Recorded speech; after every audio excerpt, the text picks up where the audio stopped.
ನಮಸ್ಕಾರ ಸ್ನೇಹಿತರೆ, ನಮ್ಮ ಮೈಥಾಲಜಿ ಮೀಡ್ಸ್ ಮೀ ಚಾನೆಲ್ಗೆ ನಿಮಗೆಲ್ಲರಿಗೂ ಸ್ವಾಗತ. ಸರಳ ಸುಂದರ ಕಾಂಡ. ಶ್ರೀ ಸೀತಾರಾಮ ಹನುಮದ್ಭ್ಯೋ ನಮಃ. ಶ್ರೀ ಗುರುಭ್ಯೋ ನಮಃ. ಸೀತಾ ರಾವಣನ ಭೇಟಿ. ಹನುಮಂತನು ರಾವಣನ ಪರಿವಾರದ ನಡಿಗೆಯ ಸದ್ದಾನಾಲಿಸಿ ಗಮನವಿಟ್ಟು ನೋಡಿದಾಗ ರಾವಣನು ಕಂಡನು. ಸಾಕ್ಷಾತ್ ಮನ್ಮಥನಂತೆ ರಾವಣನು ಶುಭ್ರವಾದ ವಸ್ತ್ರಧಾರಿಯಾಗಿ ಬಂದನು.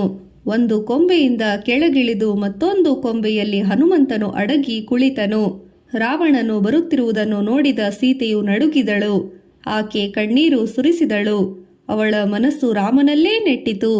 ಸತ್ಕುಲ ಪ್ರಸೂತೆಯಾಗಿ ವೀರಾಗ್ರಣಿ ಪುರುಷೋತ್ತಮನ ಮಡದಿಯಾದರೂ ಒಣಗುತ್ತಿರುವ ನದಿಯಂತೆ ಆಕೆ ಶೋಚನೀಯಳಾಗಿ ಕಾಣಿಸಿದಳು.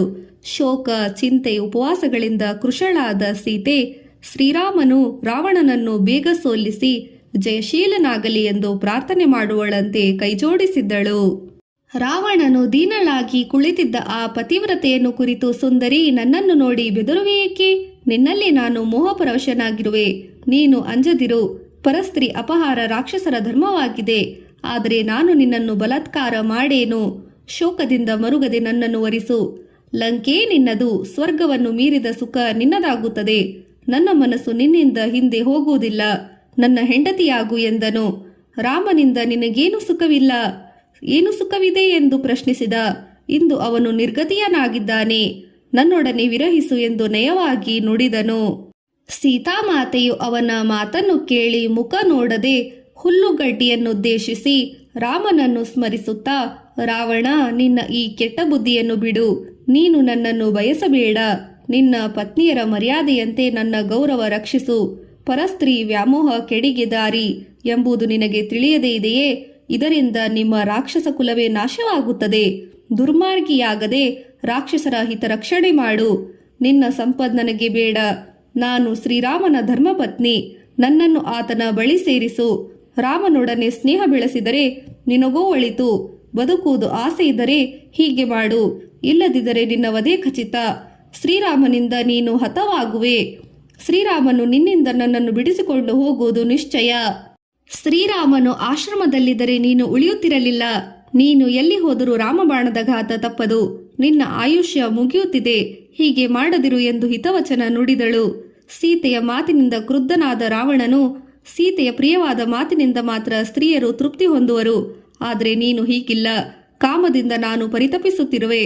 ನೀನು ವಧೆಗೆ ಅರ್ಹಳು. ಆದರೂ ನಿನ್ನನ್ನು ಮಾನಭಂಗ ಮಾಡದೆ ಬಿಟ್ಟಿದ್ದೇನೆ. ನೀನು ರಾಮನನ್ನು ಮರೆತು ಬಿಡು. ನಿನಗೆ ಕೊಟ್ಟ 1 ವರ್ಷ ಅವಧಿಯಲ್ಲಿ 2 ತಿಂಗಳು ಮಾತ್ರ ಉಳಿದಿದೆ. ಅಷ್ಟರೊಳಗೆ ನೀನು ನನ್ನನ್ನು ವರಿಸು. ಇಲ್ಲವಾದರೆ ನಿನ್ನ ವಧೆ ಖಚಿತ ಎಂದನು. ರಾವಣನ ಮಾತಿನಿಂದ ಅವನ ಜೊತೆಯಲ್ಲಿ ಬಂದಿದ್ದ ರಾಕ್ಷಸ ಸ್ತ್ರೀಯರಿಗೆ ಬೇಸರವಾಯಿತು. ಮತ್ತೆ ಸೀತೆ ನುಡಿದಳು, ರಾವಣ, ನಿನಗೆ ಹಿತವಚನ ಹೇಳುವವರಿಲ್ಲ ಎನಿಸುತ್ತದೆ. ಧರ್ಮಸ್ವರೂಪಿಯಾದ ರಾಮನ ಪತ್ನಿಯಾದ ನನ್ನನ್ನು ಹೀಗೆ ಯಾರೂ ಮಾತನಾಡಿಸಿಲ್ಲ. ಶ್ರೀರಾಮನೆದುರು ನೀನು ಕ್ಷುಲ್ಲಕ ವ್ಯಕ್ತಿ. ಸಿಂಹನೆದುರು ಮೊಲವಿದ್ದಂತೆ. ನನ್ನ ಪತಿ ರಾಜ್ಯಹೀನನಾದರೂ ನಾನು ಇತರರಿಗೆ ಒಲಿಯಲಾರೆ. ನನಗೆ ಆತನಲ್ಲಿಯೇ ಅನುರಾಗ ಎಂದೂ ಕಡಿಮೆಯಾಗಲಾರದು. ನೀನು ಇಲ್ಲಿಂದ ಹೊರಟು ಹೋಗು ಎಂದಳು. ರಾವಣನು ಸೀತೆಯನ್ನು ಅನುನಯನದಿಂದ ಮತ್ತೆ ಕೇಳಿದನು.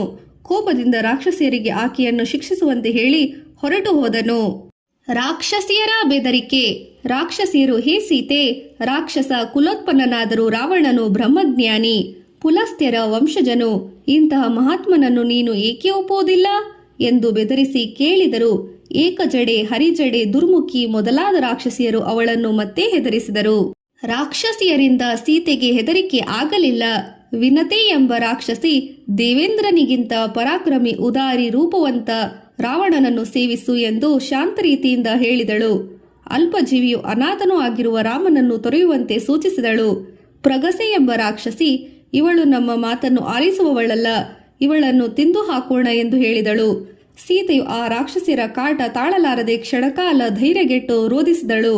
ರಾಕ್ಷಸರ ಕಠೋರ ಮಾತುಗಳಿಗೆ ಸೀತೆ ಗದ್ಗದ ಸ್ವರದಿಂದ, ನನ್ನನ್ನು ಬೇಕಾದರೆ ತಿಂದು ಹಾಕಿರಿ, ಆದರೆ ನಾನು ಎಂದಿಗೂ ರಾವಣನ ಪತ್ನಿಯಾಗಲಾರೆ ಎಂದು ದೃಢವಾಗಿ ಉತ್ತರಿಸಿದಳು. ಅಶೋಕ ವೃಕ್ಷದ ಕೊಂಬೆಗೆ ಒರಗಿ ನಿರಾಶೆಯಿಂದ ಶೋಕಿಸಿ ಶ್ರೀರಾಮನನ್ನೇ ಧ್ಯಾನಿಸಿದಳು. ಬಿರುಗಾಳಿಗೆ ಸಿಲುಕಿದ ಬಾಳೆ ಗಿಡದಂತೆ ಭಯದಿಂದ ನಡುಗಿದಳು. ಹಾ ರಾಮ, ಹಾ ಲಕ್ಷ್ಮಣ, ಅಮ್ಮ ಕೌಸಲ್ಯೆ, ಸುಮಿತ್ರೆ, ನಾನಿನ್ನು ಬದುಕಲಾರೆ ಎಂದು ದೀನಳಾಗಿ ರೋಧಿಸಿದಳು. ನಾನು ಆತ್ಮಹತ್ಯೆ ಮಾಡಿಕೊಳ್ಳಲು ಬಿಡದಂತೆ ರಾಕ್ಷಸಿಯರು ಕಾವಲು ಇದ್ದಾರಲ್ಲ ಎಂದು ಗೋಳಾಡಿದಳು. ಸೀತಾಮಾತೆಯ ದುಃಖ. ಜಾನಕಿಯು ದುಃಖದಿಂದ ಆಯಾಸಗೊಂಡು ನೆಲದ ಮೇಲೆ ಹೊರಳಾಡಿದಳು. ತಾನು ರಾಮನಿಲ್ಲದೆ ಬದುಕಬಾರದು, ರಾವಣನನ್ನು ಎಡಗಾಲಿನಿಂದಲೂ ಮುಟ್ಟಲಾರೆ, ಪ್ರಾಣದಲ್ಲಿ ಆಸೆ ಬೇಡ ಎಂದು ಹುಲುಬಿದಳು. ಶ್ರೀರಾಮನಿಗೆ ಇಲ್ಲಿ ತಾನಿರುವ ವಿಚಾರ ತಿಳಿದರೆ ಈ ಲೋಕದಲ್ಲಿ ರಾಕ್ಷಸರು ಇರದಂತೆ ನಿರ್ಮೂಲಗೊಳಿಸುವುದು ನಿಶ್ಚಯ. ನನ್ನ ಅಪಹರಣವನ್ನು ಜಟಾಯು ತಿಳಿಸಬಹುದಿತ್ತು, ಆದರೆ ರಾವಣನು ಅವನನ್ನೂ ಕೊಂದಿದ್ದಾನಲ್ಲ ಎಂದು ಸೀತೆ ಚಿಂತಿಸಿದಳು. ಶ್ರೀರಾಮನು ಲಂಕೆಯನ್ನು ಹುಡುಕದೆ ಬಿಡಲಾರ. ರಾವಣನು ನೀಡಿದ ಅವಧಿ ಮುಗಿಯುತ್ತಾ ಬಂದಿದೆ. ನಂತರ ತನಗೆ ಮರಣವೆಂದು ಇವನು ಹೇಳುತ್ತಿದ್ದಾನೆ. ಈಗ ಕಾಲ ವಿಳಂಬದ ಮಾತಿಲ್ಲ. ನಾನೇನು ಮಾಡಲಿ?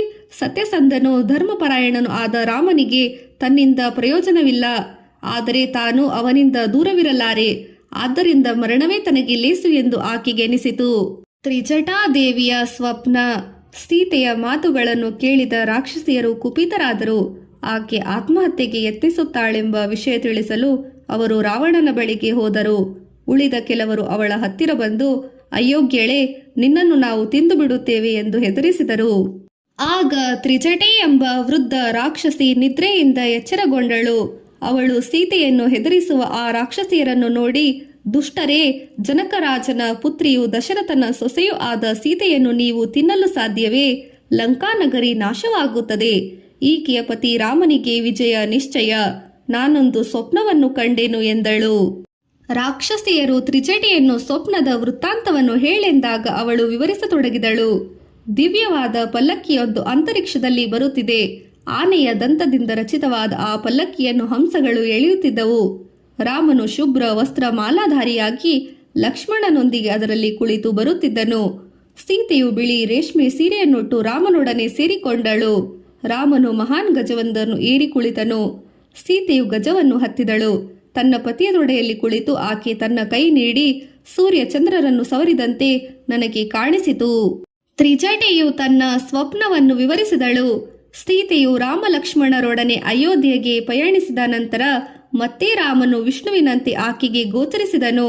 ರಾವಣನು ತ್ರಿಜಟೆಯ ಕನಸಿನಲ್ಲಿ ಎಣ್ಣೆಯನ್ನು ಲೇಪಿಸಿಕೊಂಡು ಕೆಂಪು ವಸ್ತ್ರ, ಕೆಂಪು ಮಾಲೆ ಧರಿಸಿ ತಲೆ ಬೋಳಿಸಿಕೊಂಡವನಾಗಿ ಕತ್ತೆ ಗಾಡಿಯಲ್ಲಿ ಕುಳಿತಿದ್ದನ್ನು ಕಂಡಳು. ಅವನು ದಕ್ಷಿಣ ದಿಕ್ಕಿನಡೆಗೆ ಹೊರಟನಂತೆ. ತಲೆ ಕೆಳಗಾಗಿ ಬಿದ್ದಂತೆಯೂ ಅವಳು ಕನಸಿನಲ್ಲಿ ನೋಡಿದಳು. ಕೆಲವು ಸೀರೆಯುಟ್ಟು ಕಪ್ಪು ವರ್ಣದ ಹೆಂಗಸರು ರಾವಣನನ್ನು ದಕ್ಷಿಣದೆಡೆಗೆ ಎಳೆದೊಯ್ದಂತೆ ಸ್ವಪ್ನ ದೃಶ್ಯ ಅವಳಿಗೆ ಕಾಣಿಸಿತು. ಕುಂಭಕರ್ಣ, ರಾವಣನ ಮಕ್ಕಳು ಇದೇ ರೀತಿ ಇದ್ದುದನ್ನು ಅವಳು ನೋಡಿದಳು. ವಿಭೀಷಣನು ಮಾತ್ರ ಶ್ವೇತಛತ್ರ ಹಿಡಿದು ಚಂದನವನ್ನು ಲೇಪಿಸಿಕೊಂಡವನಾಗಿ ಗಜವನ್ನೇರಿದವನು.